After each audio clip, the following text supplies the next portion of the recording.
Atención, El Salvador. Un solo retiro de dinero. Una sola agencia bancaria en el distrito de Apopa, San Salvador. Eso fue suficiente para que la Fiscalía General de la República armara un caso que terminó años después con una condena de 10 años de prisión. Pero hay un detalle que lo cambia todo. La mujer condenada nunca llegó a pisar la sala del tribunal. Nunca escuchó al juez leer su sentencia. Nunca estuvo presente cuando se decidió su destino. Y hoy, mientras tú escuchas esto, nadie sabe con certeza dónde está. Si te interesa conocer las capturas más importantes y los operativos más impactantes contra la delincuencia en El Salvador, este es tu canal. Y te invito a suscribirte ahora mismo, porque casos como este, donde la Fiscalía logra condenar incluso a quien se esconde, van a seguir apareciendo aquí antes que en cualquier otro lado. Todo comienza en el oriente del país, en el departamento de La Unión. En el año 2011, una víctima recibe una llamada, después otra y otra más. La pandilla MS-13 le habla constantemente y le exige dinero a cambio de no atentar contra su vida y la de su familia. No es una amenaza vaga ni una advertencia lejana. Es una sentencia de muerte suspendida en el aire, repetida día tras día, hasta que la víctima entiende que solo tiene dos caminos: pagar o arriesgarse a que la amenaza se cumpla. Durante esos días de agosto de 2011, el miedo no da tregua. La persona amenazada vive bajo la lógica que durante años dominó a comunidades enteras de El Salvador: contestar el teléfono y escuchar una voz que sabe dónde vive, a qué hora sale, con quién se mueve. Ese es el verdadero peso de la extorsión.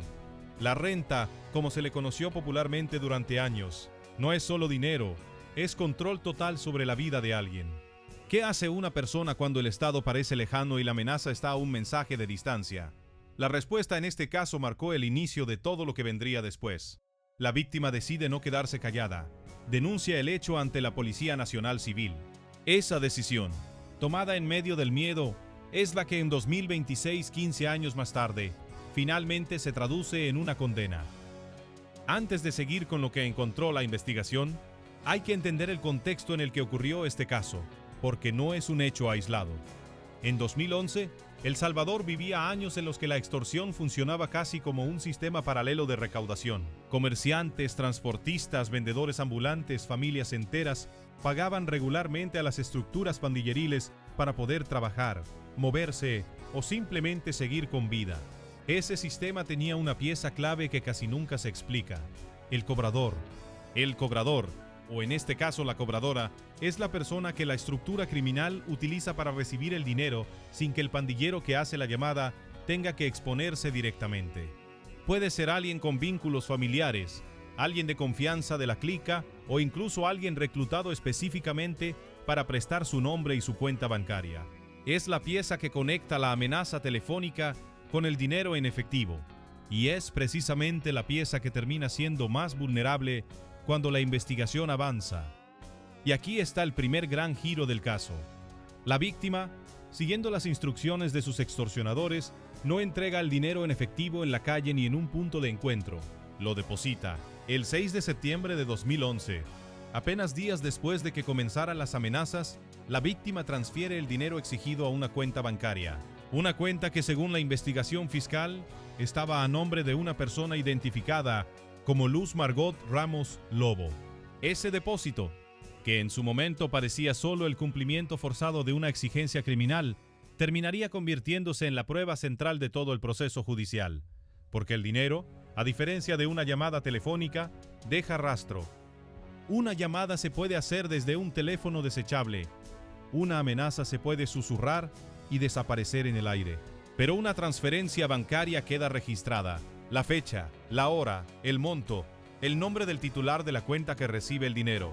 Es literalmente un documento firmado por el sistema financiero que dice quién estuvo del otro lado de la extorsión y qué pasó con ese dinero una vez que llegó a la cuenta. Aquí es donde la historia da el siguiente paso y donde el nombre de Apopa entra en escena. Según la reconstrucción de la Fiscalía, el mismo día en que la víctima hizo el depósito, el dinero fue retirado, no días después. No semanas después, el mismo 6 de septiembre de 2011, en una agencia bancaria ubicada en el distrito de Apopa, San Salvador, alguien se presentó y retiró el monto exigido. Ese retiro inmediato no es un detalle menor. Habla de una organización que sabía exactamente cómo mover el dinero para no dejarlo expuesto por mucho tiempo. Cuanto menos tiempo permanece el dinero en la cuenta, menor es el riesgo de que alguien lo bloquee o lo rastree antes de que llegue a manos de quienes lo exigieron. Es una lógica fría, casi empresarial, aplicada al crimen organizado. Cobrar rápido, mover rápido, desaparecer rápido. Pero en este caso, esa velocidad no fue suficiente para borrar el rastro. La Fiscalía, a través de su investigación financiera, logró reconstruir toda la cadena, la denuncia de la víctima, el número de cuenta receptora, la identidad de la titular y el punto exacto donde el dinero salió del sistema bancario hacia manos de la estructura criminal. Cada uno de esos datos por separado parecía insuficiente. Juntos, formaron el expediente que terminaría en un tribunal. Si estás siguiendo este caso y quieres conocer más historias, donde el trabajo de investigación de la Fiscalía logra desenmascarar a quienes se esconden detrás de la extorsión, no olvides suscribirte al canal, porque en los próximos minutos vamos a entender exactamente cómo se llegó a la condena y qué significa realmente que alguien sea condenado en rebeldía. Aquí aparece una de las preguntas que más confunde a quienes siguen este tipo de casos. ¿Cómo se puede condenar a alguien que nunca estuvo presente en el juicio? La respuesta tiene un nombre técnico: condena en rebeldía, pero una explicación mucho más simple. Cuando una persona acusada de un delito no se presenta ante el tribunal, ya sea porque huyó, porque se esconde o porque las autoridades no logran ubicarla, el proceso judicial no se detiene. La ley permite que el juicio continúe, que se presenten las pruebas, que declaren los testigos y que finalmente se dicte una sentencia, aunque la persona acusada esté ausente. Eso es exactamente lo que ocurrió con Luz Margot Ramos Lobo. El Tribunal de Sentencia de la Unión analizó toda la evidencia reunida por la Fiscalía, la denuncia original, el registro del depósito, la identificación de la cuenta, el retiro en Apopa, y concluyó que existían elementos suficientes para condenarla por el delito de extorsión agravada. El resultado: 10 años de prisión. Pero una condena en rebeldía tiene una particularidad que cambia completamente la naturaleza del caso. La persona condenada sigue libre, en algún lugar, sin que se sepa con certeza dónde. Y esto abre la pregunta más incómoda de todo el caso: ¿qué pasa después de una condena así? A diferencia de una captura en un operativo donde el criminal termina esposado frente a las cámaras, una condena en rebeldía es en la práctica una orden pendiente de cumplirse. El Estado ya hizo su parte, investigó, presentó pruebas, obtuvo una sentencia. Lo que falta es la parte más difícil: encontrar a la persona y hacer que esa condena se convierta en una realidad física, en una celda, en un expediente cerrado del todo. Para entender por qué este tipo de casos importa tanto hoy, hay que mirar el contexto más amplio de lo que ha pasado en El Salvador en los últimos años. Desde marzo de 2022, el país vive bajo un régimen de excepción que ha transformado por completo el panorama de seguridad. Las autoridades reportan más de 90,000 pandilleros capturados desde el inicio de la medida, y los casos de extorsión han caído de manera drástica en comparación con la década anterior.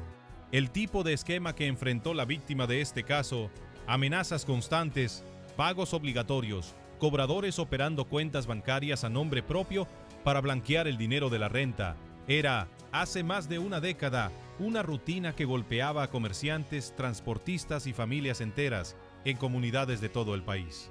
Hoy, ese mismo esquema se ha reducido de forma histórica. Las cifras oficiales hablan de una caída de más del 90% en delitos como la extorsión desde que comenzó el régimen de excepción. Y el país ha llegado a acumular más de 1,000 días consecutivos sin homicidios en distintos momentos de este proceso. Pero casos como el de Ramos Lobo demuestran algo importante. La Fiscalía no se ha limitado a perseguir los nuevos delitos. También está revisando expedientes antiguos, casos que quedaron abiertos durante años, para cerrarlos con sentencias firmes. Esto significa que hechos ocurridos en 2011, cuando la violencia de las pandillas alcanzaba niveles que hoy resultan difíciles de imaginar para quienes viven la seguridad actual del país, siguen encontrando su desenlace judicial 15 años después. Es una señal clara de que ninguna extorsión, sin importar cuánto tiempo haya pasado, queda impune si existe una denuncia y un rastro que seguir. Ahora bien, volvamos al núcleo del caso, porque todavía queda una pregunta sin responder del todo. ¿Quién era realmente la persona detrás de esa cuenta bancaria? La investigación fiscal la identificó como Luz Margot Ramos Lobo, y el hecho de que el dinero de la extorsión estuviera depositado a su nombre la coloca, según la acusación, directamente en el papel de cobradora dentro del esquema extorsivo que operó contra la víctima. No se trata de alguien que hizo las llamadas amenazantes. Eso, según el reporte fiscal, correspondió a la estructura de la MS-13, que mantuvo el contacto constante con la víctima, sino de la persona que permitió que el dinero llegara físicamente a manos de la organización. Ese rol, el del cobrador, es una de las piezas menos visibles pero más importantes de todo el sistema de extorsión que operó en El Salvador durante años. Sin alguien dispuesto a prestar su identidad, su cuenta, su rostro frente a un cajero, el dinero de la extorsión no podría moverse con la misma facilidad. Es, en cierto sentido, el eslabón más expuesto de toda la cadena. El pandillero que hace la llamada puede cambiar de número, esconder su identidad, operar desde la clandestinidad, pero quien retira el dinero en una agencia bancaria, con cámaras de seguridad, con un documento de identidad que debe presentar, deja una huella mucho más difícil de borrar. Para entender mejor por qué existía esta figura, hay que mirar cómo funcionaban las estructuras de la MS-13 en la práctica. Durante años, en El Salvador, las pandillas organizaban su territorio en clicas, cada una con su propia jerarquía interna y sus propias responsabilidades de cobro. La comunicación directa con la víctima, las llamadas, las amenazas, quedaba normalmente en manos de miembros de bajo perfil dentro de la estructura, mientras que el manejo del dinero se delegaba a personas que muchas veces no tenían antecedentes visibles ni un perfil que llamara la atención de las autoridades. Esa era precisamente la utilidad de un cobrador: pasar desapercibido. Una persona común, con una cuenta bancaria común, retirando dinero en una agencia bancaria común, no genera sospechas inmediatas. El problema para la estructura criminal es que ese mismo perfil común es el que queda registrado en los sistemas bancarios con nombre, número de cuenta y hora exacta de cada movimiento. Y esa es, en el fondo, la gran lección de investigación que deja este caso. La Fiscalía no necesitó una confesión, no necesitó un operativo espectacular con capturas en vivo. Necesitó algo mucho más sólido: seguir el dinero. Cada transacción bancaria relacionada con una extorsión es, en potencia, una pista. Cada cuenta utilizada para recibir pagos de la renta es un documento que puede terminar años después sobre el escritorio de un fiscal reconstruyendo el caso completo. Este tipo de trabajo de investigación financiera se ha vuelto cada vez más relevante en la lucha contra las estructuras criminales en la región. Ya no basta con perseguir a quien hace la amenaza directa. También hay que perseguir a quien administra, mueve y retira el dinero. Son los llamados eslabones financieros del crimen organizado. Y este caso es un ejemplo claro de cómo, con paciencia y con acceso a los registros bancarios correctos, se puede construir un caso sólido incluso años después de ocurridos los hechos. Pero todavía queda la pregunta más importante de todas: ¿dónde está hoy Luz Margot Ramos Lobo? La condena en rebeldía significa precisamente que esa pregunta no tiene una respuesta confirmada. Pudo haber salido del país en algún momento entre 2011 y la sentencia de 2026. Pudo haber cambiado de identidad, de domicilio, de vida por completo. Pudo incluso seguir viviendo en El Salvador, confiada en que el paso del tiempo diluiría el caso. Lo único cierto, según la información oficial disponible, es que el Tribunal de Sentencia de la Unión ya dictó su sentencia, y que esa sentencia, 10 años de prisión, está esperando el día en que finalmente se ejecute. Y aquí es donde este caso conecta con algo más grande que la historia individual de una condena. El régimen de excepción y el trabajo sostenido de la Fiscalía han cambiado profundamente la manera en que El Salvador enfrenta a las estructuras criminales. Pero la existencia de condenas en rebeldía como esta demuestra que todavía hay una tarea pendiente: encontrar a quienes, pese a estar condenados en papel, siguen libres en la práctica. Cada captura de una persona condenada en rebeldía representa el cierre definitivo de un caso que hasta ese momento permanece técnicamente abierto, pese a tener una sentencia firme. Para dimensionar lo que significaba denunciar a la MS-13 en 2011, basta recordar el contexto de esos años. El Salvador llegó a registrar una de las tasas de homicidios más altas del mundo, superando los 100 asesinatos por cada 100.000 habitantes en algunos de sus años más violentos. Las pandillas controlaban comunidades enteras mediante lo que se conocía como fronteras invisibles, límites territoriales que ni siquiera los vecinos podían cruzar sin arriesgar su vida. En ese escenario, presentar una denuncia formal contra una estructura como la MS-13 no era un trámite cualquiera, era en sí mismo un acto de valentía que muchas víctimas de la época ni siquiera se atrevían a considerar por miedo a las represalias inmediatas contra ellas o contra su familia. Ese es el peso real que tiene la decisión que tomó la víctima de este caso. No solo enfrentó la amenaza inicial, sino que decidió sostenerla ante la Policía Nacional Civil, sabiendo que el proceso judicial podía tardar años, como efectivamente ocurrió, y sin ninguna garantía de que algún día vería un resultado. Ese tipo de denuncias sumadas una a una durante más de una década fueron construyendo el expediente que hoy permite a la Fiscalía cerrar casos antiguos con la misma solidez que si hubieran ocurrido apenas unos meses atrás. Para la víctima de este caso, que en 2011 vivió bajo amenaza constante de muerte y que tuvo el valor de denunciar en un contexto donde denunciar a la MS-13 podía significar un riesgo real para su vida. Esta condena representa, 15 años después, una forma de justicia. Tardía sí, pero justicia al fin. Y ese es quizás el mensaje más fuerte que deja este caso. Ninguna denuncia se pierde con el tiempo, aunque hayan pasado más de una década entre el momento del delito y el momento de la sentencia. La Fiscalía General de la República no ha detallado públicamente si existen líneas de investigación activas para dar con el paradero actual de Ramos Lobo, ni si hay una alerta de búsqueda o captura vigente asociada a este expediente. Lo que sí es un patrón documentado en El Salvador es que las condenas en rebeldía suelen mantenerse activas de forma indefinida. No prescriben simplemente porque la persona condenada logre evadir a las autoridades durante un tiempo. Mientras exista una sentencia firme, la posibilidad de que esa persona sea capturada en cualquier momento, en un control migratorio, en un trámite bancario, en una verificación de identidad rutinaria, permanece siempre abierta. Eso significa que, en cualquier momento, este caso podría tener un segundo capítulo. El día en que Luz Margot Ramos Lobo sea ubicada, identificada y puesta a disposición de las autoridades para cumplir la condena que ya pesa sobre ella, este expediente que hoy se cierra con una sentencia en papel, se cerrará definitivamente con una celda. Y hasta que eso ocurra, su nombre queda registrado como el de una condenada que el sistema judicial salvadoreño ya juzgó, aunque el sistema penitenciario todavía no la haya alcanzado.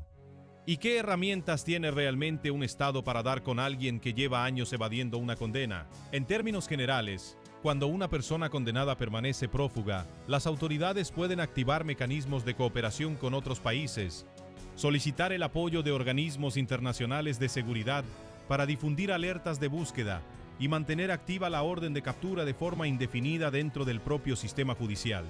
Esto significa que un simple trámite migratorio, una verificación de identidad en un puesto fronterizo o incluso una gestión bancaria rutinaria en cualquier país con acuerdos de cooperación, podría ser el momento exacto en el que una condena que lleva años esperando finalmente se ejecute. No existe en la práctica un plazo de vencimiento para este tipo de sentencias. Mientras la persona condenada siga con vida, la deuda con la justicia permanece abierta. Este mecanismo no es exclusivo de este caso. Es el mismo principio que ha permitido en distintos países de la región capturar años después a personas que en su momento lograron escapar de un primer intento de detención. La diferencia en casos como el de Ramos Lobo es que la condena se obtuvo sin necesidad de tenerla físicamente detenida durante el proceso, lo que acelera el momento en que, si llega a ser ubicada, pueda ingresar directamente a cumplir la pena, ya dictada sin pasar de nuevo por todo un juicio desde cero. Este caso también deja una enseñanza clara para quienes hoy siguen enfrentando algún tipo de extorsión o amenaza en la región. La denuncia, incluso cuando no produce un resultado inmediato, construye un expediente que puede activarse años después. La víctima de este caso denunció en 2011, en un contexto de terror generalizado por la extorsión, sin saber si algún día vería una consecuencia real para quienes la amenazaron. 15 años después, esa denuncia se tradujo en una condena de 10 años de prisión contra una de las personas señaladas de participar en el esquema. Y mientras El Salvador continúa reduciendo sus índices de criminalidad bajo el régimen de excepción, con comunidades que hoy pueden moverse, trabajar y vivir sin el miedo constante a la renta que dominó durante años. Casos como este recuerdan que la seguridad actual del país también se construyó revisando el pasado, cerrando expedientes de una década atrás, siguiendo rastros bancarios que parecían fríos y llevando ante la justicia, aunque sea en ausencia, a quienes formaron parte de estructuras que sembraron terror en miles de familias salvadoreñas. La historia de Luz Margot Ramos Lobo queda, por ahora, con un final incompleto, una condena firme, un delito plenamente probado y una pregunta que solo el tiempo o un nuevo operativo de captura podrá responder. ¿Será hoy? ¿Será mañana? ¿O seguirá siendo durante años uno más de esos casos donde la justicia ya dictó sentencia, pero todavía espera para cumplirla? Y todavía queda una última reflexión que vale la pena dejar sobre la mesa. ¿Cuántos casos similares a este siguen esperando su turno en los archivos de la Fiscalía? Este expediente de la Unión no es, con toda probabilidad, el único hecho de extorsión de la década pasada que sigue en proceso de revisión. Cada denuncia presentada durante esos años de terror generalizado representa potencialmente un caso que puede reactivarse en cualquier momento si aparece la evidencia financiera suficiente para sostenerlo ante un tribunal. Eso es, en el fondo, lo que convierte a este caso en algo más que una simple noticia. Es una muestra de un proceso que sigue activo, silencioso, revisando el pasado mientras el país intenta consolidar la seguridad del presente. Si este caso te generó la misma indignación que a nosotros al conocerlo, déjanos en los comentarios qué opinas sobre las condenas en rebeldía. Y si crees que El Salvador debería reforzar la búsqueda de quienes, como en esta historia, ya fueron condenados, pero siguen libres. Y si quieres seguir conociendo cómo la Fiscalía General de la República está cerrando, uno por uno, los casos de extorsión que marcaron la historia reciente del país, suscríbete al canal y activa la campana, porque historias como esta van a seguir saliendo a la luz.